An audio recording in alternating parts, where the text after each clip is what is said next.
Bismillah. Assalamualaikum. Jumpa lagi di channel Misteri J779. Kali ini, Misteri akan membawakan satu kisah yang berjudul Patung Dewa Kera dari Kelenteng Tua. Rumah ibadah, tempat yang suci dan diagungkan bagi umatnya. Entah itu masjid, kelenteng, kuil, ataupun wihara. Tak sepatutnya kita bersikap cemooh, apalagi sampai membawa pulang benda-benda yang ada di rumah Tuhan tersebut. Berikut ini, saya akan bawakan satu kisah yang terjadi di Medan, Sumatera Utara di tahun 2004 yang silam.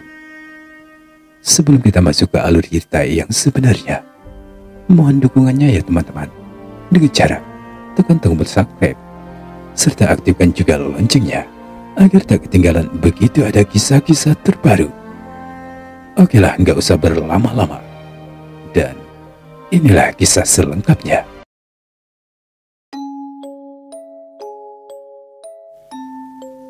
Kisah ini dituturkan oleh seorang pedagang benda-benda antik dan kuno yang berasal dari Medan, Sumatera Utara. Untuk kenyamanan serta melindungi privasi dari para pelakunya, semua nama dan tokoh kita sudah samarkan ya. Kita sebut saja namanya Togar. Pria yang sudah berumur 40 tahun tersebut, pekerjaannya sebagai pedagang barang-barang antik. Sebagian dari barang-barang tersebut ia peroleh dari orang yang mampu menyedot benda-benda antik serta pusaka-pusaka kuno dari alam gaib. Dalam menjalankan bisnisnya, ia dibantu oleh keponakannya yang bernama Gading. Betul sekali, si Gading ini juga gemar mempelajari ilmu-ilmu gaib serta mampu menarik benda-benda antik dari alam gaib. Di suatu hari, Gading pulang dengan membawa suatu benda yang dibungkus dengan kain hitam. Si paman pun merasa heran. Apa sih yang dibawa oleh si Gading? Apa itu yang dibungkus dengan kain hitam? Tanya paman Togar. Oh, ini ya paman. Ini patung Dewa Kera paman. Barang antik ya? Coba paman tengok dulu. Beberapa saat kemudian, setelah bungkusan tersebut terbuka, wah, ini benar-benar barang antik. Wah, ukirannya begitu detail dan rapi. Ini sepertinya bahannya dari kuningan asli. Dari mana kau dapat barang ini, Gading? Tanya paman Togar. Itu tuh paman, dari Kelenteng Tua. Tapi maaf ya paman, patung ini tidak akan saya jual. Saya akan menyimpannya baik-baik. Sebab paman, patung ini menyimpan kekuatan yang luar biasa. Saya akan manfaatkan patung ini untuk tujuan tertentu, jawab Gading panjang lebar. Walah, emangnya apa sih tuah patung ini, Gading? Tanya paman Togar sekali lagi. Ah, sudahlah paman, nanti paman akan tahu sendiri kok, jawab Gading dengan santainya. Togar hanya menggeleng-gelengkan kepalanya saja mendengar ucapan Gading. Terkadang ia merasa khawatir dengan Gading yang gemar berburu benda-benda gaib. Apalagi mengingat usianya yang sudah 25 tahun. Harusnya Gading berburu wanita saja untuk dijadikan pendamping hidupnya. Patung kera yang berwarna kuning emas itu segera Gading bawa masuk ke dalam kamarnya. Jadi ceritanya, si Gading ini tinggal di rumah pamannya sekaligus membantu menjalankan usaha barang antik sang paman. Paman Togar ini belum mengetahui kalau si Gading juga sering belajar ilmu bela diri serta ilmu gaib kepada seorang suhu keturunan Tionghoa. Tak terasa, waktu terus bergulir. Malam pun tiba. Kala itu jam telah menunjukkan pukul 9 malam. Paman, aku pamit keluar dulu ya.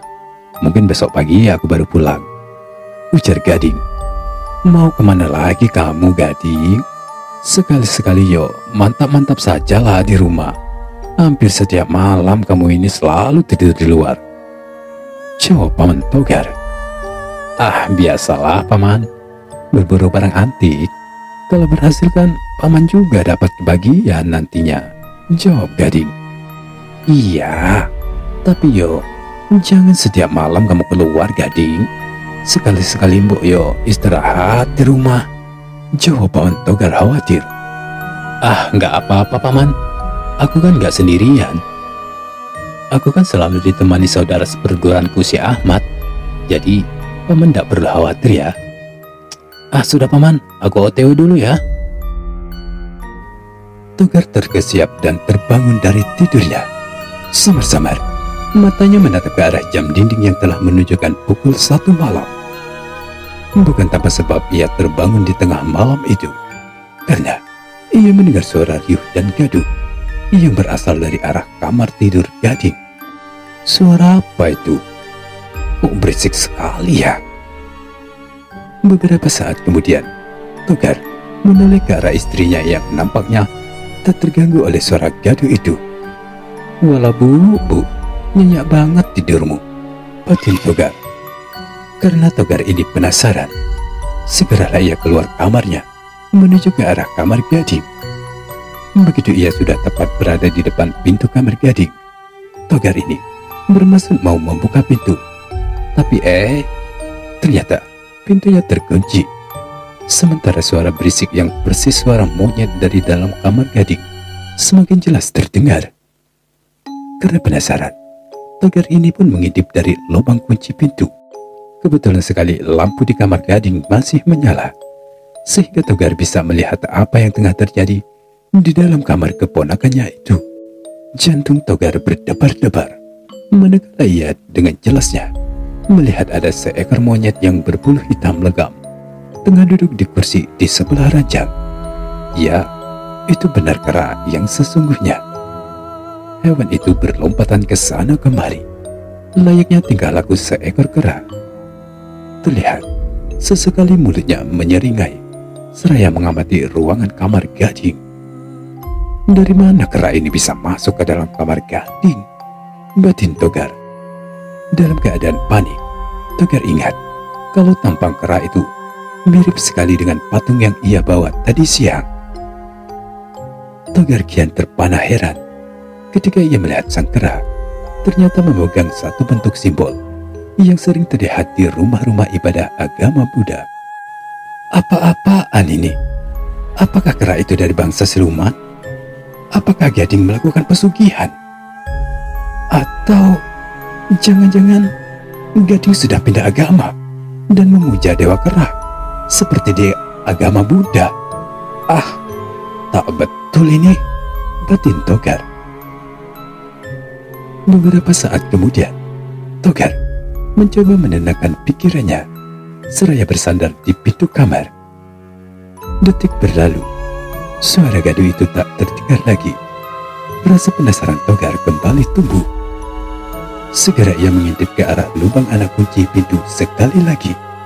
Ya Allah Gading, apa yang telah engkau lakukan? Batin Togar seraya mengangkat wajahnya dari lubang kunci dengan napas yang tersengal-sengal serta jantung yang berdebar-debar. Betapa tidak, sosok kera yang ia lihat tadi kini telah berubah wujudnya ke bentuk patung kera. Setelah merasa dirinya tenang, segera Togar berlalu. Sepanjang malam itu, Togar nyaris tak bisa memejamkan matanya. Meskipun suara gaduh dan berisik tadi sudah tidak lagi terdengar. Esok paginya, kebetulan sekali Gading sudah muncul ke arah rumah. Togar yang tengah menikmati secangkir kopi di depan rumah segera memanggil Gading.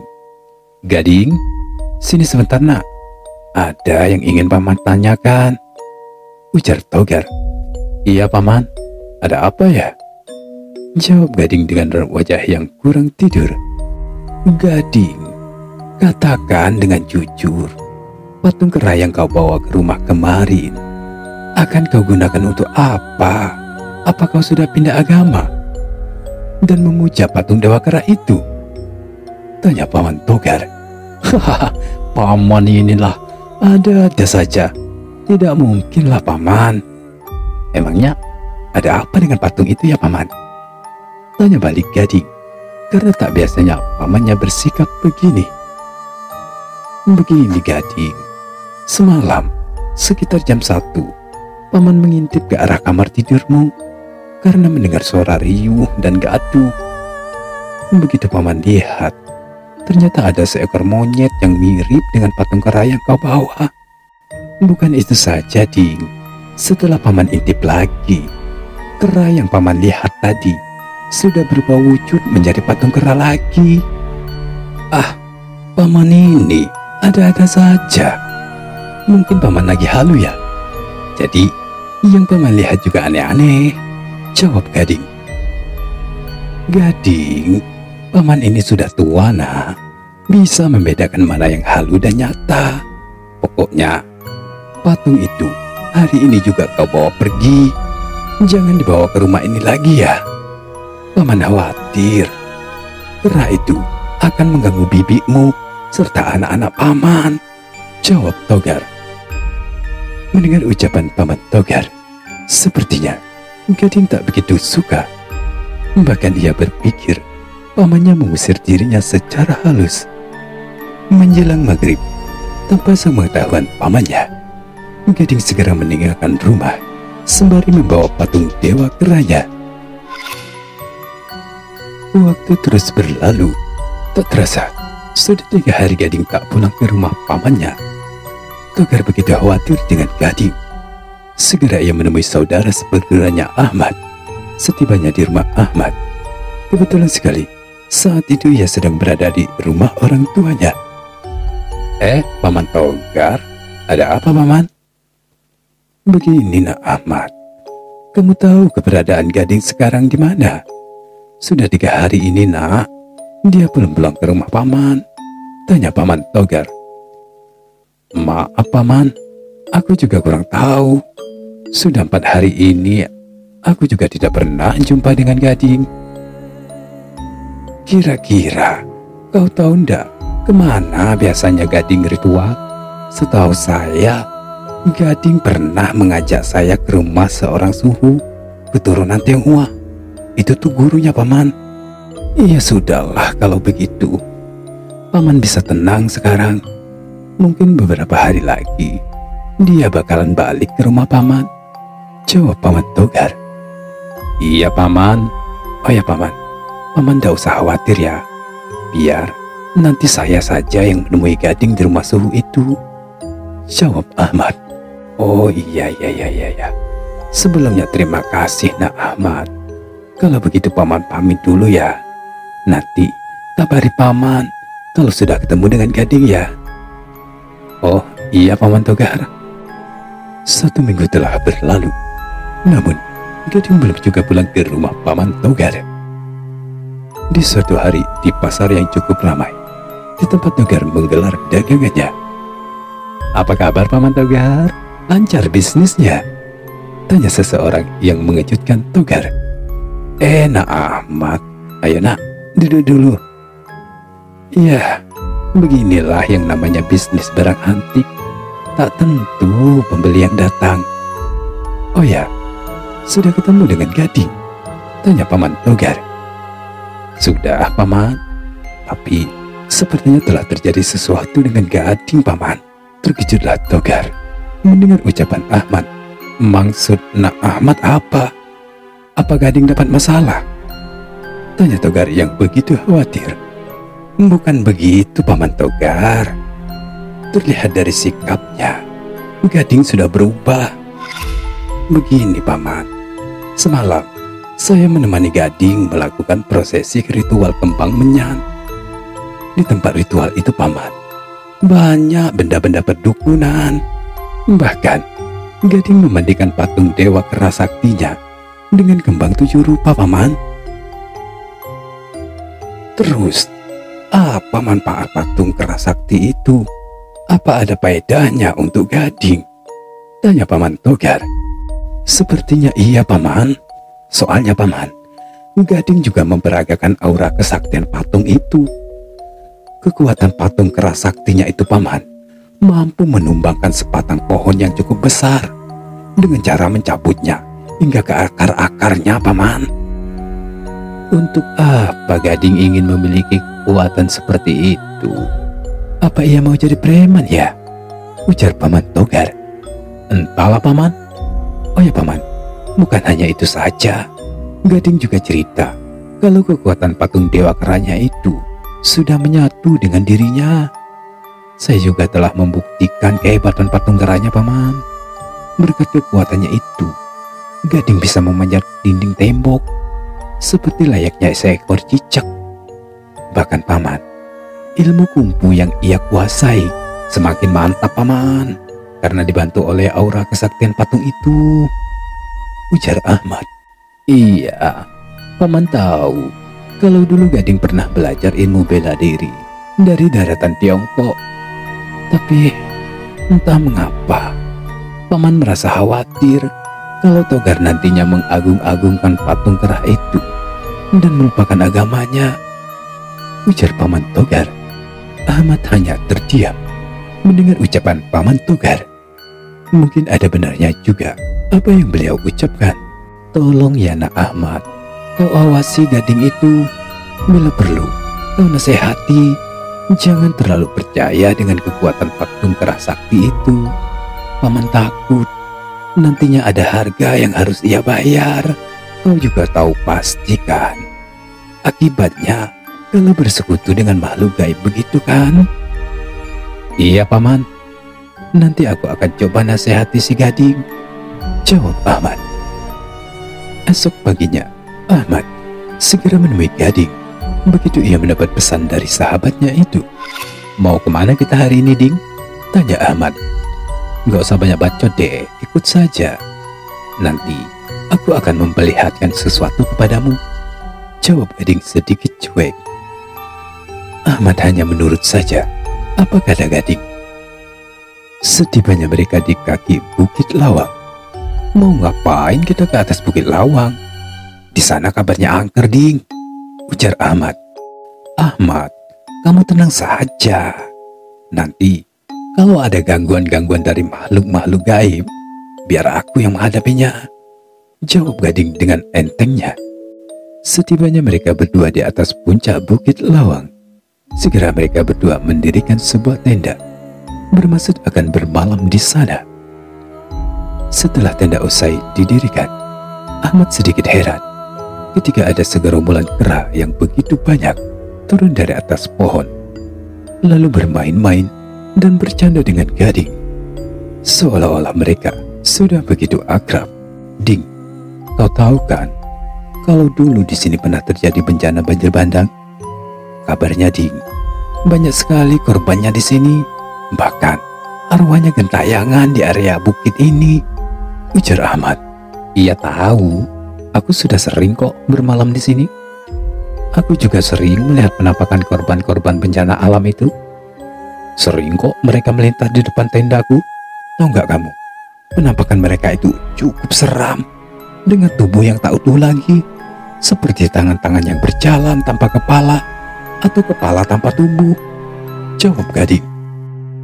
Tak banyak yang kami lakukan di atas Bukit Lawang malam itu. Ahmad merasa heran dengan sikap Gading yang lebih pendiam dan sedikit berubah sikapnya. Padahal Gading sosok pemuda yang ceria dan banyak bicara. Ketika waktu telah menunjukkan pukul 11 malam, benar saja apa yang diucapkan oleh Gading. Di balik gerbang malam yang hanya ada cahaya api unggun, Ahmad bangkit dari tidurnya ketika ia melihat Gading yang tengah menatap ke arah luar tenda. Jantungnya berdegup-degup kencang. Baru kali ini ia melihat banyak sekali penampakan sosok yang tak lazim. Ada puluhan kepala tanpa tubuh bergelinding di atas tanah. Tangan dan kaki tanpa tubuh berjalan-jalan melintasi tenda mereka. Mungkin ada ratusan arwah korban bencana alam itu yang berkeliaran di area tenda mereka. Tak terasa pagi pun telah tiba. Ketika terbangun dari tidurnya, Ahmad tak menemukan sosok Gading di sampingnya. Segera Ahmad keluar dari tendanya. Ia berpikir mungkin Gading ada di luar. Cukup lama Ahmad melemparkan pandangannya ke arah sekeliling tenda, tapi sosok Gading belum juga ia temukan. Akhirnya Ahmad memutuskan untuk mencari Gading di sekitar hutan. Belum begitu jauh ia melangkah. Matanya tertuju ke arah sekawanan kera yang sedang menuju ke arah dirinya. Ahmad terkesiap dan siap siaga ketika kepala gerombolan kera tadi datang menuju ke arah dirinya. Aku harus siap-siap. Siapa tahu kera besar ini mau menyerangku, batin Ahmad. Kera besar yang berukuran anak 10 tahun itu segera menghampiri Ahmad. Tanpa ia duga, kera tersebut begitu jinak, seolah-olah ia ingin mengatakan sesuatu kepada dirinya. Benar saja, dengan menggunakan bahasa batin, Ahmad mampu menerjemahkan serta memahami bahasa kera tersebut. Akhirnya, Ahmad mengerti dan tahu kalau kera yang kini ada di hadapannya merupakan penjelmaan dari sahabatnya Gading. Menurut Ahmad, Gading telah dikutuk menjadi seekor kera karena telah melanggar pantangan. Masih menurut si Ahmad, tadi malam patung kera Dewa Sakti telah diboyong oleh arwah-arwah korban banjir bandang ke alam mereka. Inilah cerita dari sudut pandang Ahmad ketika dirinya tengah tertidur lelap. Ia tak tahu pasti apa yang dilakukan oleh Gading. Tetapi menurut penelusuran mata batin Ahmad, Gading sempat bertarung dengan ratusan arwah-arwah penunggu Bukit Lawang. Sebenarnya, ia mampu menghadapi para arwah penasaran tersebut. Akan tetapi salah satu arwah tersebut berhasil merebut patung Dewa Kera Sakti miliknya dan dibawa ke alam mereka. Entah bagaimana ceritanya, kemungkinan sosok yang mendiami patung Dewa Kera tersebut marah kepada Gading karena dianggap tak becus menjaga patung tersebut. Ahmad tak bisa berbuat banyak untuk menolong Gading. Akhirnya ia putuskan untuk pulang ke Medan untuk memberitahukan kepada Paman Togar perihal yang dialami oleh Gading. Singkat cerita, setelah Ahmad berjumpa dengan Togar, segera ia menceritakan perihal yang menimpa Gading. Akan tetapi, Paman Togar tak percaya begitu saja sebelum membuktikan sendiri. Dengan segala ucapan Ahmad begitu kesal karena Paman Togar tak mempercayai dirinya. Akhirnya, Ahmad pun pergi dengan perasaan dongkol. 1 minggu telah berlalu. Di suatu malam, ketika Togar sedang berada di rumah sendirian, secara tiba-tiba datang seorang pria tua mengenakan pakaian mirip orang-orang suci dari kuil Buddha. "Selamat malam, wahai Togar. Perkenalkan, saya Suhu yang mengajarkan ilmu kebatinan kepada Gading, keponakanmu. Saya sudah ratusan tahun mendiami patung Dewa Kera yang dimiliki Gading. Saya hanya ingin memberitahukan kalau Gading telah dihukum menjadi seekor kera karena telah melanggar pantangan." Togar hanya terdiam melongo tanpa bisa bicara. Namun ketika ia mencoba bertanya, sosok Suhu itu lenyap begitu saja dari pandangan Togar. Iya, sosok Suhu itu persis seperti Cai Lagung, datang tak diundang, pergi tak diantar. Cukup lama Togar tertegun karena ucapan tamu misterius tadi sama persis dengan yang dilaporkan oleh Ahmad beberapa hari yang lalu. Apa aku sedang berhalusinasi, batin Togar. Pertanyaan itu kembali membuat Togar ragu-ragu. "Iya sudahlah, nanti aku minta antar saja ke Ahmad ke Bukit Lawang. Aku ingin membuktikan kebenaran yang terjadi pada Gading." Malam itu juga, Togar segera menelpon Ahmad agar ia mau menemaninya menuju ke Bukit Lawang. Tapi Ahmad menolak. Rupanya ia masih kesal dengan sikap Togar yang tak percaya dengan laporannya. Akan tetapi ia masih memberikan alamat yang tepat serta arah lokasi perkemahan di Bukit Lawang. Esok paginya, setibanya Togar di puncak Bukit Lawang, tak seekor kera pun ia jumpai di sana. Cukup lama Togar mengelilingi area Bukit Lawang. Tapi tetap saja usahanya itu sia-sia. Tak seekor kera pun ia temui di sana.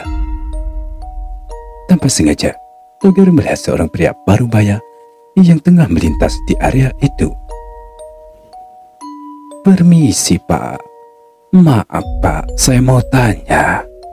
Apa Bapak melihat kawanan kera di sekitar sini?" tanya Togar. Pria parubaya itu merasa sedikit heran dengan pertanyaan Togar. "Maaf, Pak. Yang saya tahu sudah lama kawanan kera-kera itu menghilang. Semenjak terjadi banjir bandang beberapa bulan yang lalu. Mungkin saja kera-kera itu juga turut menjadi korban. Atau bisa jadi kawanan kera-kera itu menyingkir ke hutan yang lebih aman," jawab pria itu. Beberapa saat kemudian, si pria parubaya tersebut tercengang ketika Togar menceritakan maksud kedatangannya yang sebenarnya. "Iya, Bapak ingat sekarang. Belum lama ini, ada 2 orang berasal dari Medan yang berkemah di sini. Tapi, kalau tidak salah, anak muda itu pulangnya sendirian. Bapak juga sempat berbincang dengan anak muda itu. Katanya, temannya telah hilang," jawab pria parubaya itu. "Iya, benar itu, Pak. Yang hilang itu namanya Gading, keponakanku. Yang satunya lagi temannya Ahmad namanya," jawab Togar. "Iya sudahlah, Nak. Sebaiknya kau pulang saja. Mungkin kawanan kera itu sudah jauh masuk ke dalam hutan. Bapak ini sudah sering keluar masuk hutan ini, tapi belum pernah berjumpa dengan kawanan kera itu," jawab pria itu. Waktu terus berputar. Kini telah berpuluh-puluh tahun berlalu. Namun sampai detik ini, Gading tak pernah ditemukan. Togar serta keluarga selalu dan selalu menantikan kepulangan Gading. Keluarga besar Togar sengaja menutup rapat-rapat perihal yang menimpa Gading. Bagi mereka, ini sebuah aib yang harus dirahasiakan supaya tidak terjadi polemik di tengah masyarakat. Sampai saat ini, seluruh keluarga Togar dan kedua orang tua Gading masih mengharapkan Gading dapat ditemukan kembali. Terlepas apakah dia masih hidup ataukah sudah mati.